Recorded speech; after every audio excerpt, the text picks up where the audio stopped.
നല്ല ഐശ്വര്യമുള്ള കുട്ടി, നല്ല കുടുംബവും. മോനെ, കാഴ്ചയില്ലെങ്കിലും നിന്റെ കണ്ടുപിടുത്ത അസലായി. മോളെ, അച്ഛനും മകനുമാണെങ്കിലും ഞങ്ങൾ തമ്മിൽ സുഹൃത്തുക്കളെ പോലെയാണ്. അല്ല, സുഹൃത്തുക്കൾ തന്നെയാണ്. അല്ലടാ മോനെ? Yes my dear friend. ഓടാ അവിടുന്ന്. അച്ഛാ, സിന്ധു താമസിയാതെ സംസാരിക്കും. സംസാരിച്ചാലും ഇല്ലെങ്കിലും ഇവള് തന്നെയാ എന്റെ മരുമകള്. നിന്റെ ഇഷ്ടങ്ങൾക്കെതിരായി ഈ അച്ഛന് മറ്റൊന്നുമില്ല. ഇന്നീ കാണുന്നതെല്ലാം ഞാൻ സമ്പാദിച്ചു കൂട്ടിയിരിക്കുന്നത് ഇവന് വേണ്ടി മാത്രമാണ് മോളെ. ആ, ഉടനെ തന്നെ രവിയെ കാണാൻ ഞാൻ അങ്ങോട്ട് വരുന്നുണ്ട്.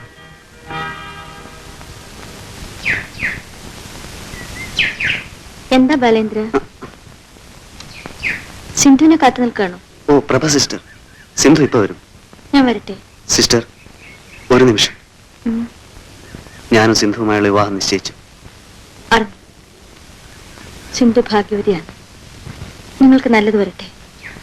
എന്താ സിസ്റ്റർ എന്നെ പോലെ സംസാരിക്കുന്നത്? ഞാൻ രവിയേട്ടനുമായി കണ്ടിരുന്നു. പാവൻ രവിയേട്ടൻ. ഏകാന്തത ആ മനുഷ്യനെ തളർത്തുകയാണ്. അതിൽ നിന്നും അദ്ദേഹത്തെ രക്ഷിക്കാൻ സിസ്റ്റർക്ക് മാത്രമേ കഴിയൂ. സത്യം പറയൂ, സിസ്റ്റർക്ക് അത് അനുഭവപ്പെടുന്നില്ലേ? സിസ്റ്റർ എന്താണ് ഒന്നും മിണ്ടാത്തത്? എല്ലാം എനിക്കറിയാം. നിങ്ങൾ രണ്ടുപേരും ഒന്നിച്ച് ജീവിക്കുന്നത് കാണാൻ ആഗ്രഹിക്കുന്നവനാണ് ഞാൻ. എന്നേക്കാൾ ഉപരി സിന്ധു. ഞാൻ വാർഡിലേക്ക് പോകുന്നു. എന്താ പ്രഭേ?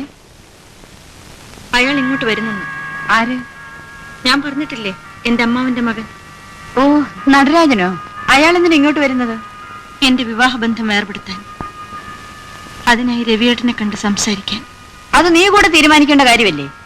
അതെ, ഞങ്ങളുടെ ബന്ധം ഏർപ്പെടുത്തിയാൽ ഞാൻ അയാളെ വിവാഹം കഴിക്കാമെന്ന് വാക്ക് കൊടുത്തിരുന്നു. പ്രഭേ, നീ എന്തായി പറയുന്നത്? നിനക്ക് ഭ്രാന്താണോ? എന്റെ മോന്റെ ജീവന് വേണ്ടി ഞാനിത് സമ്മതിച്ചു. എനിക്ക് നിന്നെ മനസ്സിലാക്കാൻ കഴിയുന്നില്ല. പറയൂ പ്രഭേ, എന്തുണ്ടായി?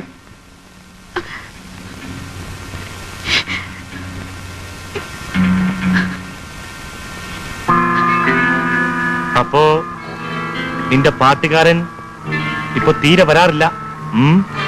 ഇല്ല. അവൻ പോട്ടെ, ഇനി നിന്റെ കാര്യം ഞാൻ നോക്കിക്കൊള്ളാം. പിന്നെ ഇവനെ വല്ല അനാഥാലയത്തിനും ചേർക്കാം. എന്തു പറഞ്ഞു? എന്റെ ജീവിതം തന്നെ എന്റെ കുഞ്ഞിനു വേണ്ടിയാണ്. എന്റെ കാര്യം നോക്കാൻ എനിക്കറിയാം. കടക്ക് പുറത്ത്.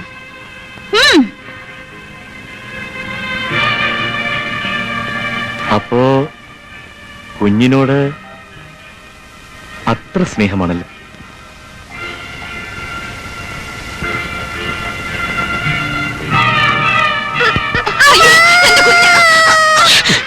ഓഹോ, നിനക്കിവനോട് അത്ര സ്നേഹമാണല്ലേ?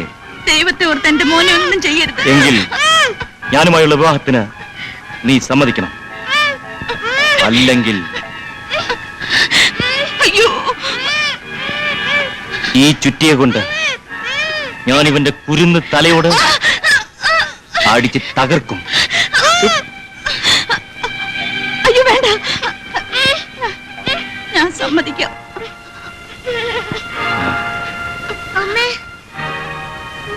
പക്ഷേ എന്റെ കഴുത്തിൽ താലി കെട്ടിയൊരു മനുഷ്യനുണ്ട്. അത് സാരമില്ല, ഞാൻ ശരിയായിക്കോളാം.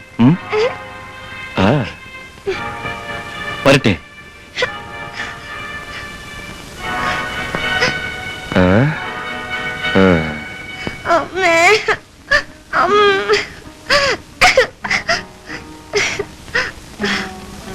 ഒരാഴ്ചക്കുള്ളിൽ മറുപടി അയച്ചില്ലെങ്കിൽ അവനിങ്ങോട്ട് വരും.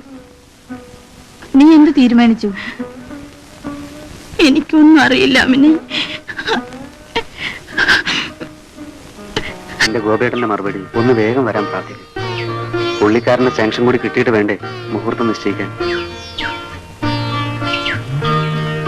തികഞ്ഞ സമ്പത്തിന് നടുവിൽ നിറഞ്ഞ ദുഃഖവും വേറെ ജീവിക്കായിരുന്നു ഞാൻ ഇതുവരെ. ഇപ്പോൾ എന്നേക്കാൾ ഭാഗ്യവാനായി മറ്റാരുമില്ലെന്ന് തോന്നിപ്പോകുന്നു. സിന്ധു, സ്നേഹിക്കാനും സ്നേഹിക്കപ്പെടാനും കഴിയുന്നതിനേക്കാൾ വലിയ ഭാഗ്യം മറ്റൊന്നുണ്ട്. സിന്ധുവിന് ഇഷ്ടപ്പെട്ട നിറം ഏതാണ്? ചുവപ്പ് ഇഷ്ടമാണോ? അച്ഛൻ പറഞ്ഞു നമ്മുടെ വിവാഹത്തിന് നിറയെ കസവുള്ള ചുവന്ന സാരിയാണ് വാങ്ങാൻ പോകുന്നത്. അത് സിന്ധുവിന് ഇഷ്ടമാണ്.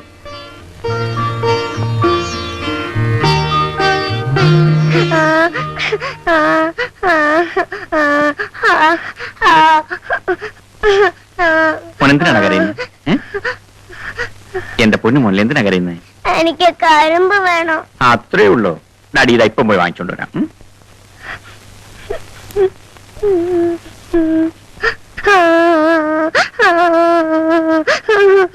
ഇതാ കരിമ്പ്. ഇനി എന്തിനാ കരയുന്നത്? ഇതാണ് കരിമ്പ്. ഇവിടെ കരിമ്പ് വേണം പറഞ്ഞ് കരിമ്പ് കൊടുത്തു. ഇനി എന്തിനാ കരയുന്നത്? ഓ, രണ്ടാക്കി തരണം. ഇതാ രണ്ടാക്കിയിരിക്കുന്നു. ഇനി മോൻ കരയണ്ട.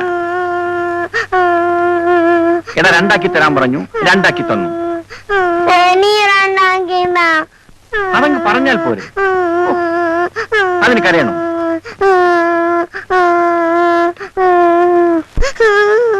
നാലാക്കാൻ പറഞ്ഞു, നാലാക്കി തന്നു. പിന്നെ എന്തിനാ കരയുന്നത്? രണ്ടായിട്ട് വെട്ടിക്കളയും ഞാൻ പറഞ്ഞേക്കാം. നിർത്താം. ചേടാ കരിമ്പ് കൊണ്ടുവരാൻ പറഞ്ഞു, കരിമ്പ് കൊണ്ടുവന്നു. രണ്ടാക്കാൻ പറഞ്ഞു, രണ്ടാക്കി. വീണ്ടും രണ്ടാക്കാൻ പറഞ്ഞു, അതിനെ നാലാക്കി. ഇനി എന്താ ചെയ്യേണ്ടത്? പറയടാ. കുത്തിയൻ. അയ്യോ,